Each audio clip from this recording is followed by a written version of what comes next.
Hello,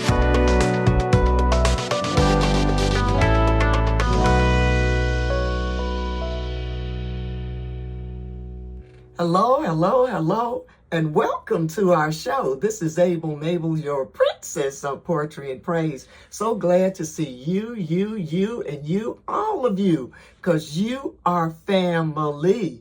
It's a family affair here on Conversations with Mable. Conversations with Mable brought to you by Amen Communications, Inc. We raise dollars for scholars to help students as they matriculate and do what they need to do to get ready for the real career they've been dreaming about. And as we dream and think and look towards our future, we also need to always be careful. And that's why today we're asking the question, have you hunkered down? Have you hunkered down? Have you hunkered down? Well, all over the news reports lately, we've been hearing about stormy weather, and we know that when bona fide officials tell us it's time to go to a special shelter or to hunker down or to follow instructions because of dangerous weather that's about to happen, we need to follow those directions the first time and not wait, but the first time. We need to disregard misinformation and fake news. But when real bona fide information is disseminated to us by bona fide officials, we need to go to the shelters or hunker down and do what we gotta do, because we may be in the eye of who knows, a real bad storm, a tornado, a hurricane, something very, very serious, especially with the weather. And you know how the storms of life, they can really be raging now. And those storms of life can not only hit us as far as weather is concerned, but storms of life can hit us hard due to problems with our family or our spouses, our children, our grandkids, our careers, our pocketbooks, our houses, our cars and churches, church members, our friends and colleagues and bosses, classmates and neighbors, the neighborhoods, our cities, our states, of course, our country, and you know our big world, because it's a small world after all. But as you consider all of these things, my question today is, have you hunkered down? Have you hunkered down? Have you hunkered down? So what does hunker down mean?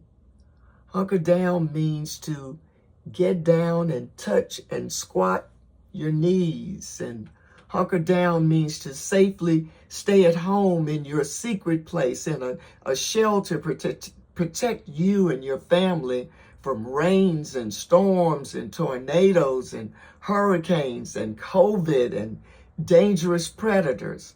Hunker down may mean to hide or to hide out or to take shelter. Hunker down means to get away from a pursuer or from a storm. Runaways sometimes hunker down traveling to the promised land via the Underground Railroad.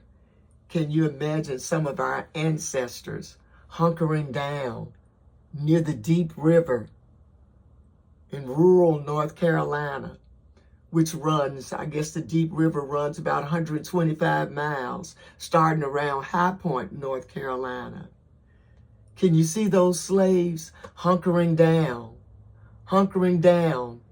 near Deep River, near High Point, trying to get away from the South, trying to get away from slavery, trying to get away from having chains bound on their wrists and on their feet, working for free, not able to stay together with their families, being beaten, working hard, only getting morsels of food sometimes to feed their families, being separated. And what they were searching for as they went on the deep river, my home is over Jordan, deep river. I want to cross over into campground.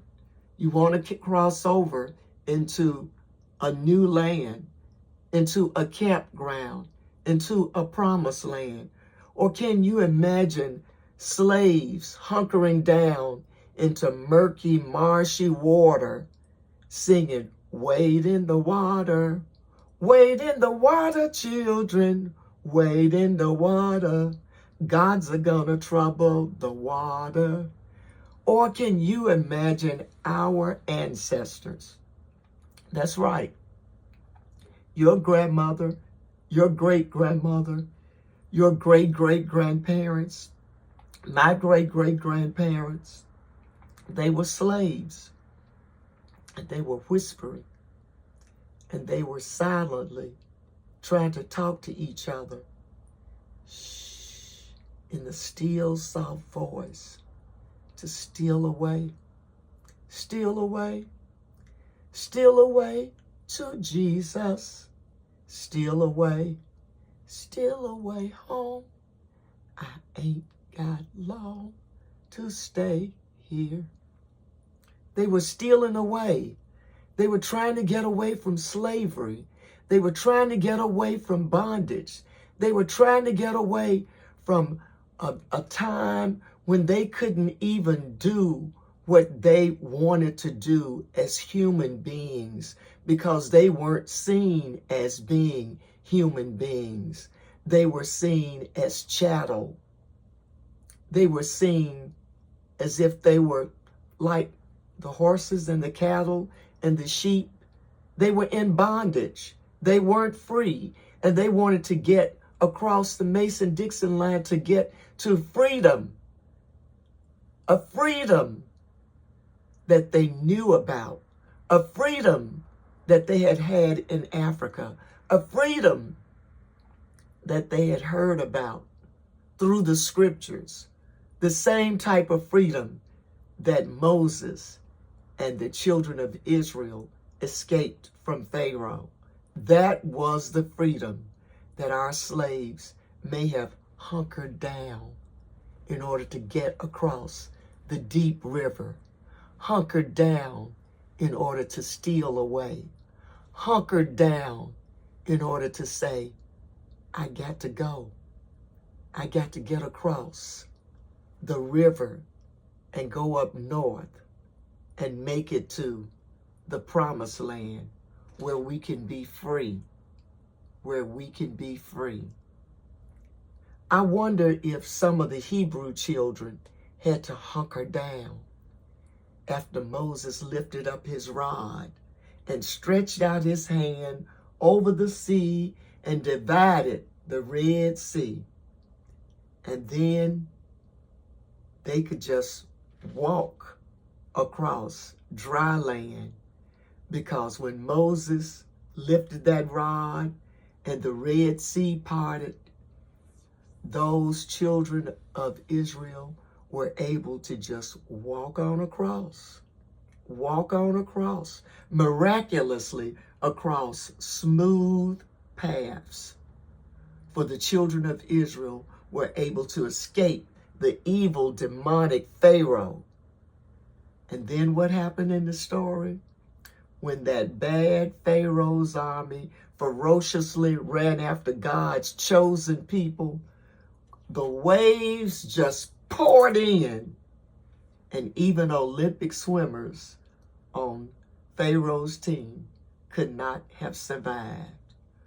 Or I wonder if a king's successful leading commander named Naaman, who was suffering with leprosy, hunkered down to be healed. Because see, Haman was a big guy. He was a big dude. He was a successful leader, a successful commander in the king's army. And he had it going on. But underneath his armor and underneath all of his coats with his medals and everything on, He had some serious problems. Homeboy had leprosy, and it was just eating away at his skin and eating away at his systems, and he needed a healing. And the people who worked for him suggested, you need to see a prophet named Elisha, and we think Elijah can maybe help you.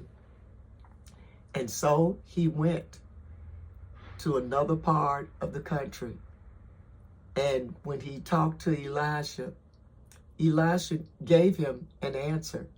But the answer that Elisha gave Naaman was kind of, Naaman said, what? I think Naaman was expecting Elisha to pour some oil on his head or put his hand on his forehead or pray over him or touch him or in some kind of way, pray and say, heal, deliver, set free. But Elisha didn't do that. Elisha gave him a very simple prescription. He said, you need to go to the Jordan River and wash and get down in that water. Wash 7 times. 7 times, and your skin will be clean again. Naaman got really upset. Naaman was like, hey, now wait a minute. I was expecting something else. I was expecting a prophet like you, Elisha, to say something really prophetic, or to touch me prophetically, or to do something prophetically, something spiritually. But you telling me to go down to the dirty, dusty, murky, muddy, yucky Jordan River and get down in that river 7 times? No, that ain't me. Do you know who I am? Hey, I'm Naaman. I'm a big successful leader. I am a big commander.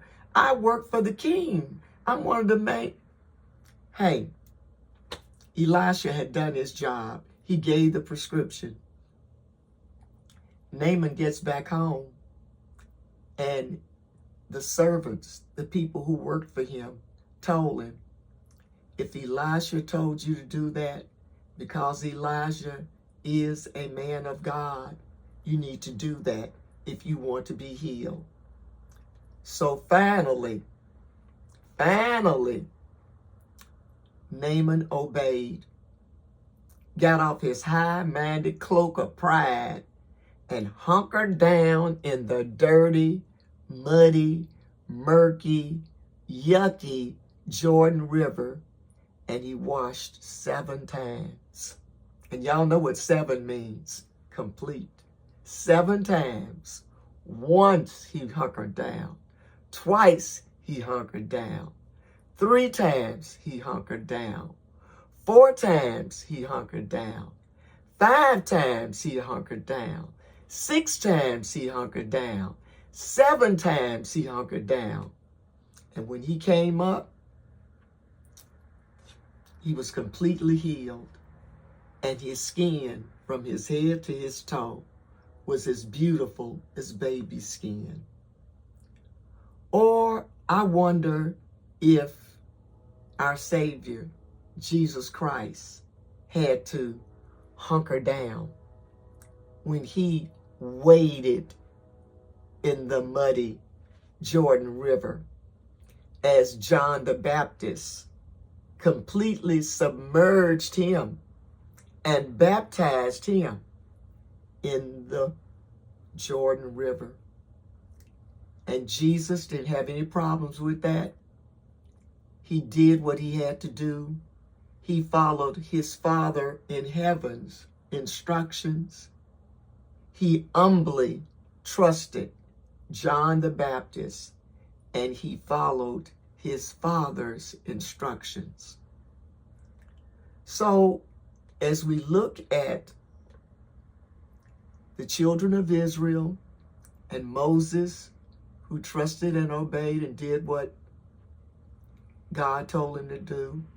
And as we look at what happened with Naaman, as Elisha, the prophet, told him what to do, and as we look at what Jesus did according to what he knew his Father wanted him to do, my question to you, and you is, have you hunkered down? Have you hunkered down to pray and to talk and to converse and to listen and to interact and to develop a relationship with God? Have you hunkered down to trust and obey like Moses, by using that rod and doing exactly what God told him to do? Pull out that rod, stretch forth your arm. Y'all gonna be free. Have you hunkered down and trusted and obeyed like Naaman, washing 7 times in that muddy Jordan? Have you hunkered down? Have you hunkered down and trusted and obeyed like Jesus to be submerged and baptized in the Jordan River? Many of us, it seems, have trusted and obeyed better as children, as little kids, when we were playing outside with our friends, because we simply wanted to win in games like Simon Says. Remember when we played Simon Says? I know y'all played Simon Says. I bet you played Simon Says. I bet you played Simon Says. Simon Says, blink your eyes. And what did you do? Blink your eyes. Simon Says, smile. What did you do? Smile. Simon Says, clap your hands. You clapped your hands. Simon Says, shake your head. You shook your head. Simon Says, sing your song. Do, re, mi, fa, sol, la, ti, do. You played Simon Says, and you answered every command because you wanted to win. Then another thing we used to do when we were little, remember red light? How many of you out there played red light? 1, 2, 3, 4, 5, 6, 7, 8, red light. And what did you do when the person who was the leader of the game said red light? You froze. You stood still. And if you moved, what did the leader say? You're out. You were out of the game. You were thrown out. And the leader would turn around again and they'd count. 1, 2, 3, 4, 5, 6, 7, 8, red light. And when they turned around, you had to do what? Freeze. No matter what you were doing, you had to freeze in order to stay in the game. What I'm trying to say to all of you out there and to myself is that if we as kids could play Simon Says and 1, 2, 3, 4, 5, 6, 7, 8, red light, and freeze and do what Simon Says said, what about the game of life? When God tells us what we need to do, when God gives us instructions, when God, with his still soft voice, offers and tells us and directs us and guides us and steers us into certain ways, we sit back and go, did God really say that? He didn't mean to tell me that. He meant to tell my cousin, my aunt. I know God. Wait a minute. God, I know you're not talking to me. I don't know how to do that. God, are you sure you're talking to the right person? I've never done that before. God, I don't have the money to do that. God, I don't have the skills to do that. God, I've never been there before. God, I don't know anybody there. God, I haven't developed any relationships there. God, I don't even know how to get there. We question and we throw out stuff and we say, well, I just don't know. But in this game of life, so often God tells us exactly what we need to do, when we need to do it, and the how. It comes in our obedience. Because if we make one step, He'll help us make the second, the third, and the fourth.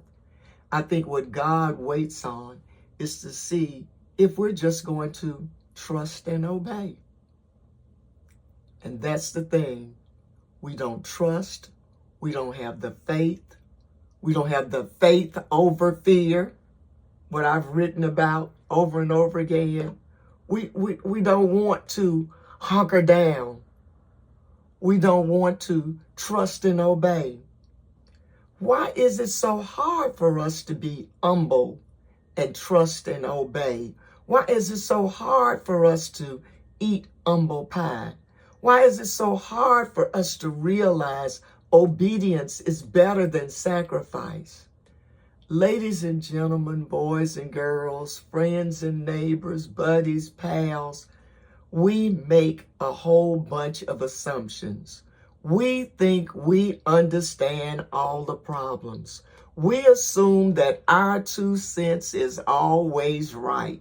We decide that we can accurately comprehend everything. We think that we understand how to solve all the issues. But you know what I've learned? And this is something I've learned even more in the last few months, in the last few weeks. We think, but oftentimes we get things all wrong. Because if we really go back and understand the basics, God is the creator and we are the creature. So He knows us much better than us. So our ordinary moves may mean extraordinary miracles because God wants to use just regular old folks like you, and me. Ordinary people. God uses ordinary people in unordinary ways. God only wants us to have faith. Have faith. Faith over fear. Trust in the Lord with all thine heart, and lean not unto thine own understanding. In all thy ways acknowledge Him, and He shall direct our paths. That's all He wants. How long have we been singing these hymns that give us the answers to so many of our problems and issues and challenges and problems and hassles and hurdles and mountains and valleys? And we were singing these songs when I was in kindergarten and first grade. My first grade teacher had a piano in our classroom at Porter Elementary School in Memphis, Tennessee. And we sang all these hymns every morning as we sang patriotic songs and did the Pledge of Allegiance.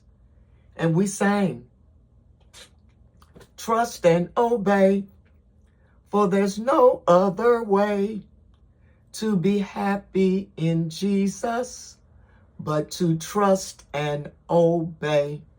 And why is that so hard? And I love these words. Listen to these words.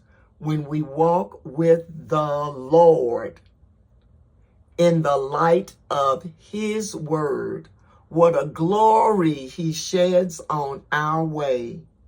While we do His good will, He abides with us still, and it with all who will trust and obey. Did you hear that part?